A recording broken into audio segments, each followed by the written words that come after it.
ಟೇಸ್ಟಿಯಾಗಿ ಮಟನ್ ಕೈಮಾ ಗೊಜ್ಜನ್ನ ಹೇಗೆ ಮಾಡೋದಂತ ನೋಡ್ಕೊಂಬರೋಣ. ಮೊದಲಿಗೆ ಇಲ್ಲಿ ಅರ್ಧ ಕೆಜಿ ಆಗೋಷ್ಟು ಮಟನ್ ಕೈಮಾನ ನೀರಲ್ಲಿ ಚೆನ್ನಾಗಿ ತೊಳೆದು ಇಟ್ಕೊಂಡಿದ್ದೀನಿ. ಒಂದು ಮಿಕ್ಸರ್ ಜಾರ್ಗೆ 1 ಸ್ಪೂನ್ ಆಗೋಷ್ಟು ಕಡಲೆ, 8 ರಿಂದ 10 ಆಗೋಷ್ಟು ಗೋಡಂಬಿ, ಅರ್ಧ ಟೊಮೆಟೊ, 1 ಸ್ಪೂನ್ ಆಗೋಷ್ಟು ಹಸಿ ತೆಂಗಿನಕಾಯಿ ತುರಿ, ಸ್ವಲ್ಪ ಕೊತ್ತಂಬರಿ ಸೊಪ್ಪು, ಸ್ವಲ್ಪ ಪುದೀನ ಸೊಪ್ಪು, ರುಬ್ಬೋದಕ್ಕೆ ಎಷ್ಟು ಬೇಕಾಗುತ್ತೆ ಅಷ್ಟು ನೀರನ್ನು ಸೇರಿಸ್ಕೊಂಡು ನುಣ್ಣಗೆ ಪೇಸ್ಟ್ ಮಾಡ್ಕೊಬೇಕು. ಈಗ ಕುಕ್ಕರ್ಗೆ ನಾನಿಲ್ಲಿ 2 ಸ್ಪೂನ್ ಆಗೋಷ್ಟು ಎಣ್ಣೆ ಹಾಕ್ಕೊಂಡು ಇದಕ್ಕೆ 1 ಅಥವಾ 2 ಈರುಳ್ಳಿನ ಸೇರಿಸಿ ಚೆನ್ನಾಗಿ ಫ್ರೈ ಮಾಡ್ಕೊಳ್ಳೋಣ.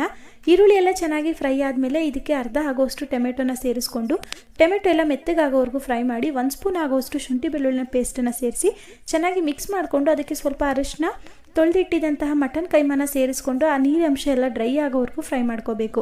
ನೀರಂಶ ಎಲ್ಲ ಡ್ರೈ ಆದಮೇಲೆ ರುಬ್ಬಿಟ್ಟಿದ್ದಂತಹ ಮಸಾಲ ಪೇಸ್ಟನ್ನು ಸೇರಿಸಿ ಚೆನ್ನಾಗಿ ಮಿಕ್ಸ್ ಮಾಡಿಕೊಂಡು ಧನಿಯಾ ಪುಡಿ, ಕೆಂಪು ಮೆಣಸಿನ ಪುಡಿ, ಗರಂ ಮಸಾಲ ಪುಡಿ, ಮಟನ್ ಮಸಾಲ ಪುಡಿ, ರುಚಿಗೆ ಎಷ್ಟು ಬೇಕಾಗುತ್ತೆ ಅಷ್ಟು ಉಪ್ಪನ್ನು ಸೇರಿಸ್ಕೊಂಡು ಚೆನ್ನಾಗಿ ಮಿಕ್ಸ್ ಮಾಡಿ ಫ್ರೈ ಮಾಡ್ಕೊಬೇಕು. ಈಗ ಇದಕ್ಕೆ ಸ್ವಲ್ಪ ನೀರನ್ನು